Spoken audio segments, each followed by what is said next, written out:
comme je disais tantôt, il y en a des chrétiens qui ont enterré leur talent en famille en Christ. C'est-à-dire, ils ont concrètement et parfaitement enterré le talent que Dieu leur a donné.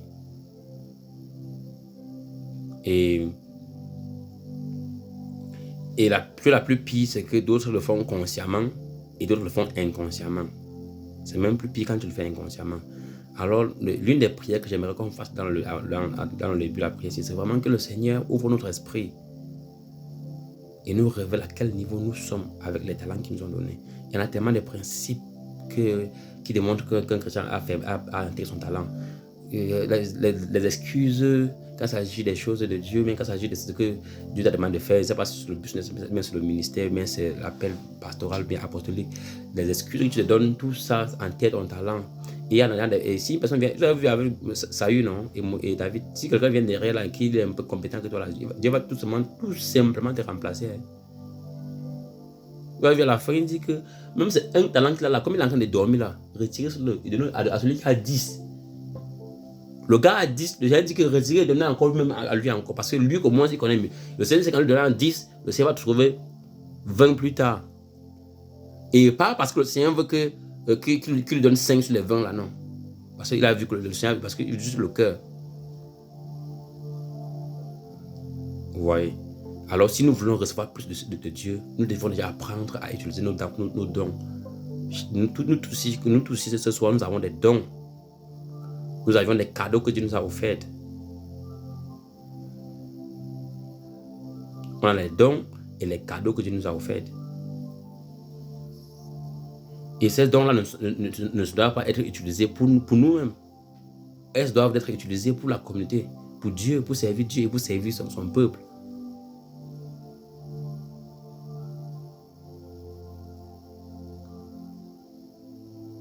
Vous voyez? Et on va commencer pour élever le premier point de ce que j'ai préparé pour nous aujourd'hui. On va parler en premier lieu sur l'art des talents. Un truc important à élever sur le talent que Dieu nous a donné, c'est de fonctionner dans l'humilité. Et ça sera le premier truc qu'on va parler de ça aujourd'hui, l'humilité. Et pourquoi l'humilité? Parce que il est impossible d'évoluer dans cette vie-ci sans humilité. Et la Bible dit si bien. Si nous partons dans le livre de Jean 4, verset 6, God oppose the proud, but show favor to the humble. Le Seigneur résiste celui qui a l'orgueil en lui et élève celui qui est humble. Si tu veux recevoir le Seigneur en termes de talent, la base, c'est d'abord l'humilité d'abord. Être humble. Déjà, quand tu es humble, c'est signe que le Seigneur va t'élever. C'est-à-dire que le Seigneur va t'élever. Vous voyez, celui qui est humble, c'est celui-là qui sera le plus petit. La Bible le dit si clair, le plus petit parmi nous tous sera le plus grand. Et le plus grand parmi nous tous sera le plus petit.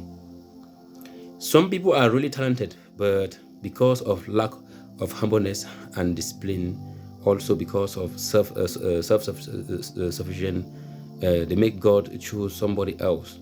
Vous voyez. Si tu manques, Dieu va préférer choisir une personne qui est humble. Vous voyez. Dieu va préférer choisir une personne qui est humble, une personne qui est prête à le suivre, une personne qui est prête à l'obéir, une personne qui est prête à faire selon ses chemins. Même si la personne elle-même est bête plus que vous, mais la personne comprend l'art de l'obéissance, le Seigneur va le préférer que vous. On va le regarder. Vous avez vu comment quand regardait David, dit que mais on a appelé tout le monde, on a présenté tout le monde à Samuel, mais à David, on ne l'a même pas appelé, on n'a pas dit non. Donc, tout le monde savait qu'à cela, c'est un perdu. Mais parce que l'art de l'humilité et l'art de l'obéissance et de la discipline dans sa main, le Seigneur était là. Le Seigneur savait que le Seigneur pouvait vraiment l'envoyer dans tous les angles possibles. Il devait rester si grand, le Seigneur. Le Seigneur lui a pris. Boum. Ça a pris à David 10 ans de formation pour devenir roi. Vous allez, si vous lisez l'histoire de Saül, vous allez voir que Saül a été élu roi à moins de un peu de temps. Hein. Ça m'a pris, je pense que ça a pris plus d'un mois à Saül. Mais David, malgré cette dévotion, c'est vrai qu'il est aussi très jeune. Il y a même les rois qui sont, même, qui sont couronnés, même plus jeunes que lui, dans les temps antiques, qui ont été couronnés plus. Mais David, le Seigneur a travaillé sur David. Vous voyez, étape par étape, parce que David avait la détermination. Si vous croyez que c'est votre intelligence qui va faire en sorte que Dieu vous choisit, vous faut encore réfléchir. Si vous croyez que c'est votre... si nous croyons que c'est notre maîtrise de la Bible, ou bien c'est notre maîtrise de quoi, de quelle intelligence, ou bien c'est notre maîtrise de la prière, tout ça c'est bien, hein? Bien, on a prié pendant 5 ans sans sauter, tout ça c'est bien, hein? Mais s'il n'y a pas l'humilité, s'il n'y a pas l'obéissance, même celui-là qui ne fait pas les choses là, qui est humble, qui est obéissant, Dieu va le choisir devant vous. Beaucoup de chrétiens ont perdu le talent. Parce que c'est suffisant à eux-mêmes. Si on blague, s'il n'y a pas l'humilité, le Seigneur va choisir notre personne. Là, il s'est mis le gros cœur. Hein, pourquoi Dieu allait multiplier le talent? Il est parti cacher ça parce qu'il dit que Dieu c'est Dieu. Il a dit que ok, plus que ça, c'est ta nature. Dedans, à celui-là qui a une nature différente. Point final.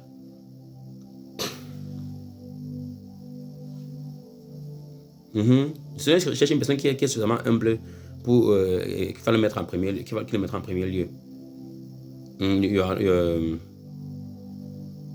Ça, c'est la première étape. Et on a parlé de Jacques 4, 10. On peut aussi aller dans Philippiens, Philippiens 2, verset 3. J'ai la version anglaise ici. Je ne sais pas si quelqu'un peut nous lire ça en anglais. Philippiens 2, verset 3. Count over more significantly than yourself. Qui veut dire, mets les autres en premièrement avant toi. Micah 6, 8. Micah 6, 8. Walk humble with God. Marche dans toute l'humilité avec le Seigneur. L'humilité veut dire que la volonté du Seigneur vient en premier lieu dans ta vie et que l'opinion, comment dire, vous avez vu un peu comme Salomon.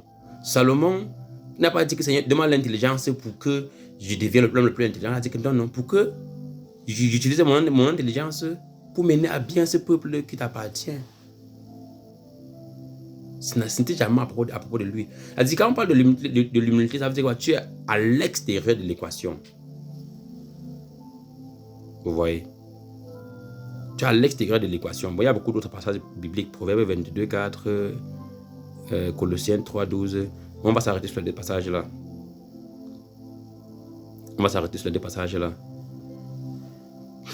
La première des choses qu'on pourrait, c'est l'humilité, n'est-ce pas? Et on va aussi parler de... Je pense que pour aujourd'hui, on va s'arrêter sur le deuxième point.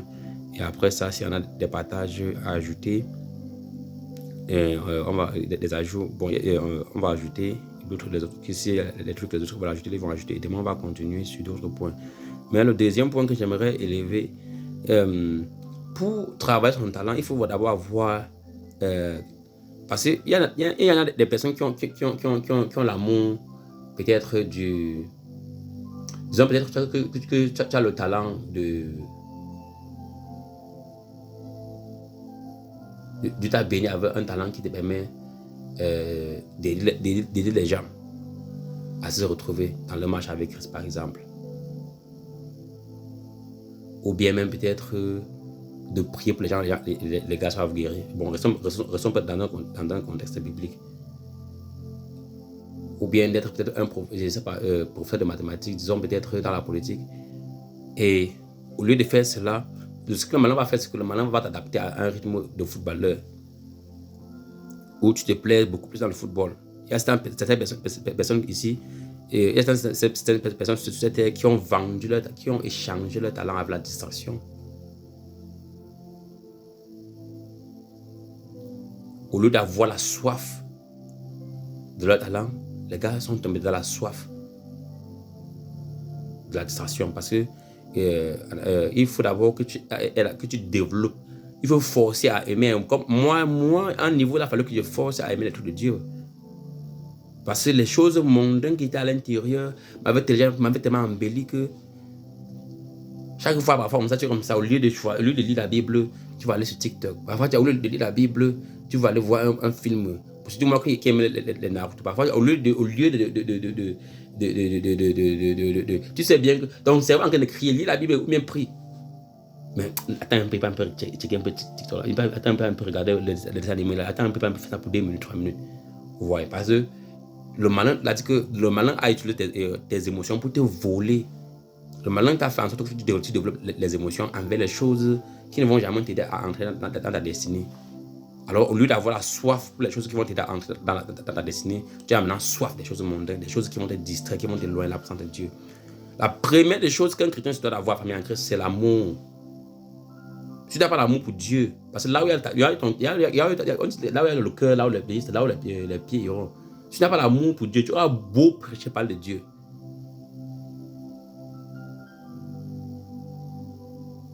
Tu n'as pas l'amour pour ce que Dieu t'a donné. Tu as bien pour ton talent. Tu es en train de faire ça comme si tu as forcé de faire ça. Et il faut avoir l'amour pour ça. Il faut être assoiffé de ça. Quand tu es assoiffé, vous savez, la raison pour laquelle on a pu grandir jusqu'à ce qu'on arrive à ce niveau aussi, nous sommes dans la vie, c'est parce qu'on a soif. On a soif, on a faim, on mange, on grandit. S'il n'y a pas l'amour, il n'y a pas la soif, il n'y a pas la faim. La famine, tu ne vas pas manger, tu ne vas pas boire, tu vas mourir en processus. Donc, pour progresser dans notre talent, pour nous positionner à un niveau où le Seigneur va avoir du talent et augmenter ça avec le temps, c'est vraiment, il faut avoir cet amour-là et cette soif-là. En plus de l'humilité, il faut avoir cet amour en ça et la soif de ça. Parce que vous allez voir, dans le psaume 63, verset 1, my soul thirst for you. Mon âme a soif de toi. Matthieu 5, 6, blessed are those who hunger and thirst for righteousness. Bénis soient ceux-là qui ont faim et soif de la droiture. What you spend most of the time. Ça, c'est le verset dit tout simplement, bénis soient ceux-là qui ont la soif en eux et la faim de la droiture de Dieu. What you spend most of your time on show, most of your time on show what you really are thirsty about. C'est un peu comme ce que je viens de dire. Donc, si c'est que tu as une soif dans les choses de Dieu, ça va se voir et ça va se ressentir. Et ton entourage saura. Et cette soif-là se contamine. Hein? Parce qu'il y a des gens qui ont l'art de loin les autres de leur destinée. Il y a les gens aussi qui ont aussi l'art de rapprocher les autres de leur destinée. Ce qui fait qu'on peut ajouter de l'entourage. Parce que si vous lisez le passage, la raison pour laquelle j'insiste clairement sur ce genre de choses, c'est parce que si vous lisez le passage sur lequel j'ai posé clairement, vous allez voir que la façon avec laquelle tu gères ton talent détermine ta finalité dans la marche avec Christ. Tu joues avec tu sais que Dieu t'a donné un don prophétique. Dieu t'a donné un appel apostolique, un appel ministériel. Parfois, on parle de ça un peu comme si c'est un jeu. Mais est-ce que vous saviez que notre vie en dépend de ces choses-là? Parce que même si tu as je ne sais pas quel boulot tu as maintenant, bien qu'est-ce qui te prend le temps maintenant aussi. Mais quand tu vas mourir, tu vas aller là, Dieu ne va pas te dire que non, je pense que tu faisais tel travail, ça t'occupait beaucoup. Hein. La première va dire que ouais, mon talent, si tu as un talent ministériel, elle va te dire qu'est-ce que tu as fait du ministère qui t'a donné. Et tu vas devoir parler, tu vas devoir t'expliquer. Parce que parfois, quand on parle de ces choses, c'est comme si c'est un jeu. Mais tu vas devoir t'expliquer, tu vas devoir vraiment dire ce que tu as fait de ça.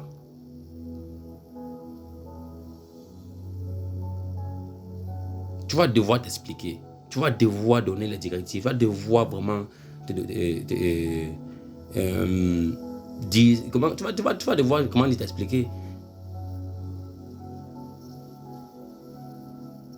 Et si on prend 1000 chrétiens, il y a à peine 2 qui parviennent à rester dans le talent pour beaucoup de raisons. Qui parviennent à faire la marche jusqu'à la fin.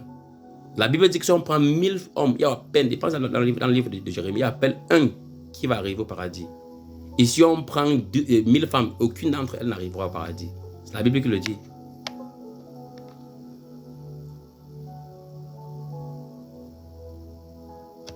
Donc, vraiment, essayons de travailler notre talent en famille en Christ. Essayons vraiment de... s'il n'y a pas l'humilité, on va rater ça. Une fois que cette humilité vient, tu travailles l'amour et demandons au Seigneur vraiment de nous rendre assoiffés de la raison pour laquelle il nous a créés. Parce que si cette soif-là nous quitte, on aura du mal à s'en sortir. Et on sera juste selon ces choses-là, selon... comment dire, on aura des comptes à rendre à l'Éternel.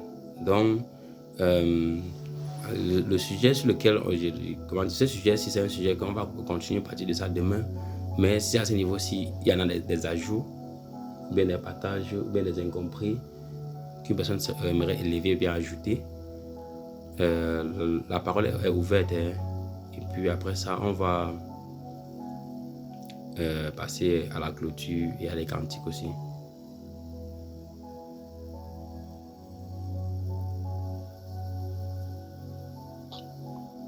Ok, je vais ajouter quelque chose.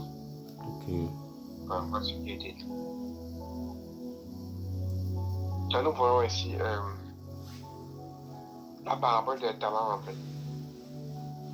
Et comme on dit ici, le Seigneur a donné 5 à une personne, 2 à une personne et 1 seul à une autre personne. Dans la Bible dit ici, il donna 5 talents à l'un, 2 à l'autre et un au troisième.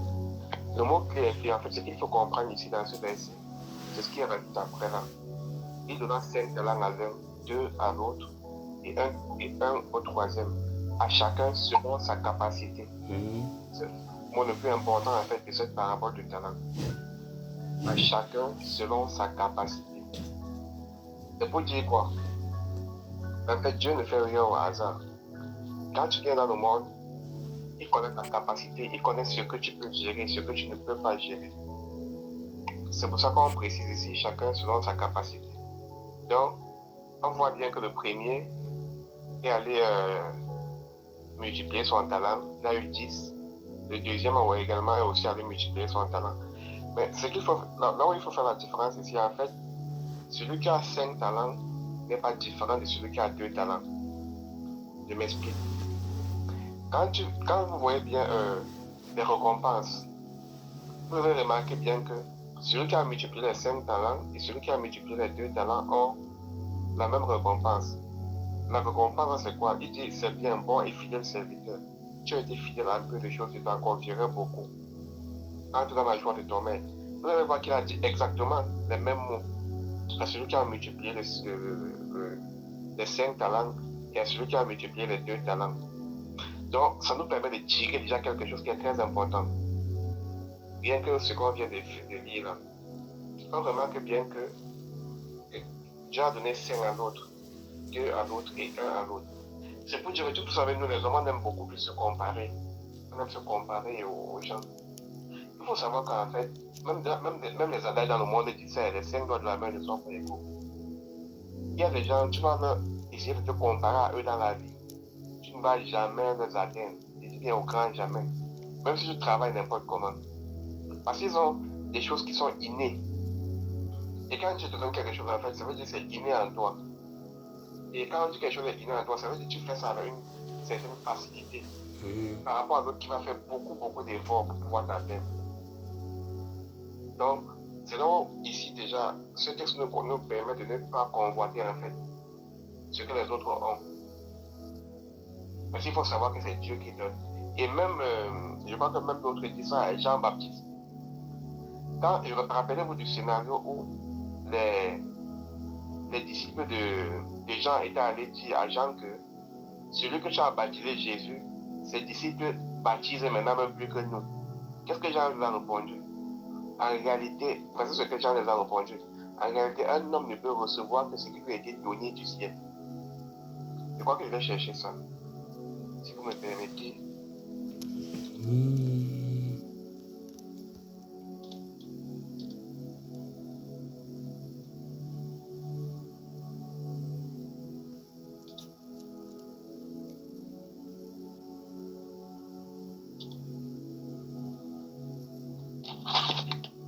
Désolé, ça prend un peu de temps.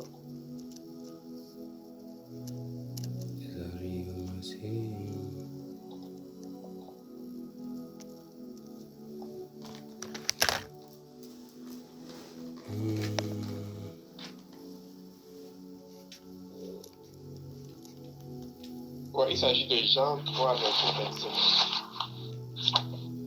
Donc, on dit ici, bon, je vais vous commencer à partir du verset 26. Ça dit, il vint trouver Jean et lui dit, Rabbi, celui qui était avec toi au-delà du Jourdain et à qui tu as rendu témoignage, voici, il baptise et tous vont vers lui.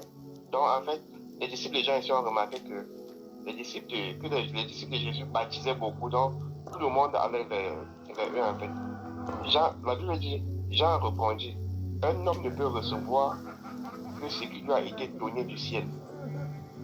Donc, je voudrais faire un parallèle avec cette parabole, en fait. C'est pour dire quoi? J'expliquais tantôt que nous, les hommes, on a beaucoup plus. Quand vous observez le monde aujourd'hui, beaucoup sont dans la convoitise. Oh, l'autre a ceci, moi je n'ai pas. Pourquoi je n'ai pas ceci? Pourquoi l'autre a? Pourquoi donc? On va se poser des questions multiples, en fait. Mais quand nous lisons bien ce texte, nous comprenons que celui qui a multiplié les 5 et celui qui a multiplié les 2 ont exactement la même récompense devant Dieu. Il ne faut pas se dire dans la vie, l'autre a plus que moi. Pourquoi l'autre a ceci? Pourquoi? Donc, en réalité, nous devons vivre dans le contentement de ce que nous avons. Cette parabole de talent nous révèle aussi ces choses-là. Et maintenant, pour la suite, celui qui n'a pas multiplié son talent, donc vous voyez que le Seigneur l'a condamné. Ce n'est pas parce qu'il n'a pas eu beaucoup, ou parce qu'il n'a pas eu moins, ou parce qu'il a eu moins. Mais comme je disais tantôt, la clé ici est comme ce que j'expliquais tout à l'heure, c'est de comprendre déjà le talent que le Seigneur nous a donné et travailler ce talent en fait pour bénir le royaume des cieux. Par exemple, je vais dire, si Dieu t'a donné un don, ce don-là, tu dois le manifester dans le monde pour aider en fait les enfants de Dieu. Pour aider tout ce en fait, pour répandre du bien autour de toi. Parce qu'il faut savoir que même les œuvres que nous faisons dans le monde, les bonnes œuvres, la Bible dit que Dieu a préparé ces œuvres d'avance afin que nous les pratiquions. Donc, comment nous allons pratiquer ces œuvres-là? C'est avec les talents que le Seigneur nous a donnés. Nous allons pratiquer ces œuvres-là qui vont donner évidemment gloire à Dieu. Donc, comme le frère Odiek disait tantôt, nous devons vraiment nous baser, nous devons vraiment essayer de travailler nos talents. Parce qu'il faut comprendre que les talents sont des choses qui sont déjà innées. Donc, de répandre ça en fait, d'aider je vais dire quoi? D'aider en fait à ce que le royaume de Dieu prospère avec ces talents que nous avons reçus. Donc, c'est ce que je voulais rajouter par rapport à ça. Ok, merci pour l'ajout. Vraiment. Et aussi vers la fin, là, je crois qu'il dit que celui qui a les 10 talents, et comme l'autre a perdu son talent, parce qu'il faut savoir que quand tu n'as pas travaillé ton talent, je crois que Dieu t'enlève ça. Mais il faudra comprendre que vers la fin, ici, nous sommes déjà dans le jugement. Hein. Nous ne sommes plus sur la terre quand il parle de ces choses-là. Donc, il demande à celui qu'on enlève le talent, à celui qui a. Qu'on enlève le talent à celui qui avait un, qu'on donne à celui qui a 10. Parce qu'il dit ici que dans le royaume des cieux, on va donner à celui qui a déjà, afin qu'il soit dans l'abondance. Et que même celui qui pensait qu'il y avait un qui l'avait là, on va l'enlever ça. Et dans ceci, peut-être on va dire que le Seigneur est injuste. Mais il faut savoir que la Bible dit aussi que le Seigneur fait ce qu'il veut. C'est comme les talents là. Il est capable, il peut donner un à l'autre, 0 à l'autre, 3 à l'autre. Il fait ce qu'il veut en fait. Et sans que personne ne le juge. Donc, ce qu'il faut faire ici en fait, c'est de connaître déjà le talent que nous avons et de fructifier afin d'aider au royaume des cieux, comme je disais tantôt. Donc, c'est ce que je voulais rajouter. Je pense que c'est tout. Ok, et merci pour l'ajout. Un autre truc que je voulais ajouter, c'est que même en étant suitaire, Dieu peut toujours te retirer ta possession. Hein, même en étant suitaire. Non, Rogers, pourquoi Dieu ne peut pas faire ça? Parce qu'il faut savoir que la Bible dit que Dieu ne se répand pas de ses dons. Quand Dieu t'a donné, je vais te dire un truc, hein. Mhm. Je ne sais pas si tu comprends ce mystère-là. Dieu aussi dit aujourd'hui que tu es un gars qui va prier, les malades seront guéris. Est-ce que tu sais que même si tu vis dans le péché, tu vas prier, les malades seront guéris? Pourquoi je dis ça? Parce que Dieu ne se répand pas de ses dons. Quand Dieu t'a donné, il t'a donné. Même si tu es un sorcier, même si tu es un assassin, si Dieu a dit, tu vas prier, les malades seront guéris. Ces malades seront guéris. Pourquoi je dis ça? Remarque bien, à la fin, d'autres viendront et diront, Seigneur, j'ai prié, les malades ont été guéris. L'autre va dire, Seigneur, tu m'as donné le ministère de l'enseignement. J'ai enseigné, j'ai évangélisé ton peuple. Qu'est-ce que le Seigneur dira à ces gens-là? C'est vrai, vous avez fait toutes ces choses, mais vous êtes des serviteurs d'iniquité. En réalité, ce qui fait à ce que quelqu'un soit sauvé, c'est le fait qu'il vive dans la sanctification, dans la soumission à l'Éternel. Je veux dire quoi? Qui pratique en fait les bonnes œuvres, mais qui vit sa vie, il est soumis en fait à Dieu. Il marche selon les commandements. Il se garde loin du péché. C'est ça qui sauve en fait. Ce n'est pas ces dons-là. Attention. C'est vrai que tu vas voir beaucoup de gens viennent à la fin, ils disent, Seigneur, j'ai fait ci, j'ai fait ça, j'ai fait ça, j'ai fait. Tu peux faire toutes ces choses-là en fait. Mais tu n'es pas sauvé parce que tu vis dans l'iniquité. Donc le Seigneur, en fait, quand il te donne, il t'a donné. C'est ça qu'il faut aussi comprendre en fait. Oui, bon, Donc, en je fait, pense que c'est bon, là. oui, il disait un peu dans un sens un peu différent. Pas qu'il va t'enlever, mais si peut-être tu n'as su pas ta position qu'il t'a donnée, il peut pas te retirer ton don, mais imagine un peu que tu es censé gérer un ministère et le Seigneur t'appelle. Le moment viendra où si vraiment ne, tu ne réponds pas à l'appel, il sera obligé de chercher une personne qui veut répondre à l'appel et lui donner le travail. Certes, tes capacités seront, comme le diable, ses capacités lui ont été remises, mais sa position lui a été retirée. Oui, je voudrais aussi te dire un truc. Est-ce que tu sais qu'on ne résiste pas à Dieu? Parce que je dis ça pourquoi? Je vais toujours me baser sur les Écritures pour dire ça. En réalité, un homme ne peut pas résister à Dieu. Et sache que le monde dans lequel on vit là, tout ce qui a été fait, par la Bible dit qu'il n'y a pas un truc qui tombe là sans une décision de Dieu. Même le diable, quand on chasse tous les jours, le diable, il faut savoir que le diable agit selon la volonté de Dieu. Ça veut dire, Dieu laisse une capacité au diable d'atteindre, mais il ne veut pas permettre au diable de totalement. Parce que si Dieu nous laisse le diable faire ce qu'il veut, c'est fini pour nous. Ce qu'on a même payé, c'est qu'on est dans la mort depuis longtemps, ce qu'on a même payé, c'est en train de prier. Je vais dire cela dans. Comment je suis en train d'expliquer ça? Prends peut-être l'exemple de Jonas. Dieu l'a envoyé prêcher l'évangile à Ninive. Jonas a refusé. Tu te rappelles, non? Jonas a refusé d'aller prêcher l'évangile à Ninive. Qu'est-ce que Dieu. Le bateau qu'il a pris pour retourner, il a commencé à pleuvoir, il y avait les intempéries. Lui, quand les gens sont venus demander, il a dit non, c'est lui qui est responsable de ça parce qu'il a obéi. Il a refusé d'obéir à l'ordre de Dieu. Qu'est-ce qu'il fallait faire? Les gars, il a dit aux gars de le jeter. Parce qu'il voulait même mourir en fait. Les gars l'ont jeté, mais le poisson l'a avalé. Allez le jeter à Ninive. C'est pour te dire quoi? Et toutes ces choses-là prouvent qu'on ne résiste pas en fait. Si Dieu a dit un truc, parce qu'il faut comprendre que Dieu c'est la vérité. Ce sont les paroles de vérité qui sortent de sa bouche. Quand il dit un truc, c'est ça qui va se passer en fait. Tu vas tourner, monter, descendre, mais à la fin, c'est ça qui va se passer. Si c'est que tu ne devais pas faire ça, c'est que ce n'était pas prévu dans sa volonté. Parce qu'il n'y a pas quelque chose qui va se passer dans le monde là qui va étonner Dieu. C'est un esprit, c'est pas un être humain comme nous, là, on est dans l'étonnement que tel a fait ci, tel a fait ça. Non. Il faut savoir que Dieu n'est pas un homme. Dieu, c'est un esprit. Je ne sais pas si tu comprends ce que je suis en train de dire. Je te comprends bien. Mais parce que, bon, on peut mettre ça dans le sens où. On peut mettre ça dans le sens où ça dépend de ce que Dieu va accomplir. Disons ça comme ça. de l'histoire que Dieu veut écrire. Mettons ça comme ça. Parce que s'il faut prendre les exemples où comme peut-être comme de Saül, tu vois que Dieu a Samuel a intesté pour Saül fatigué. Dieu a dit que, regarde-moi, je peux là-bas.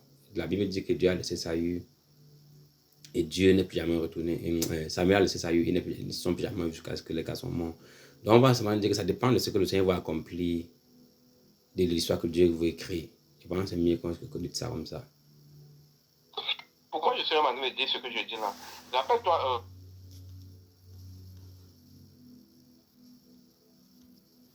L'oiseau dérange.